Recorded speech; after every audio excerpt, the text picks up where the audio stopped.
Бишкек шаарында өлкөнүн бардык дубандарынан пенсия курагындагы адамдар чогулуп, Нооруз майрамын белгилешти. Сынак иретинде уюштурулган иш-чарада улуттук тамак аштын көргөзмөсү уюштурулуп, ар бир облустун өкүлдөрү анын даярдалыш өзгөчөлүктөрүн айтып берди.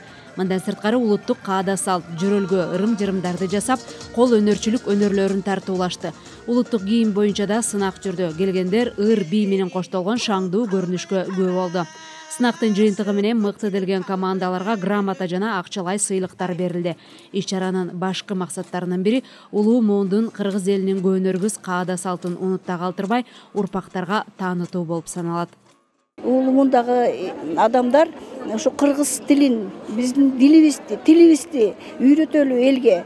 Антпесек кээси диги араптар жакка кетип атат.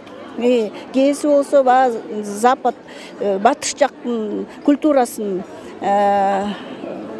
жакка кетип атат да, ооп кетип атат. Ошон үчүн биз улуу муундардын милдети ушул балдарыбызды биздин кыргыз тилине үйрөтөлү, кыргыз деген ким экенин таанытууга ушундай бир жакшынакай мааракени, иш-чараны өткөрүп атабыз.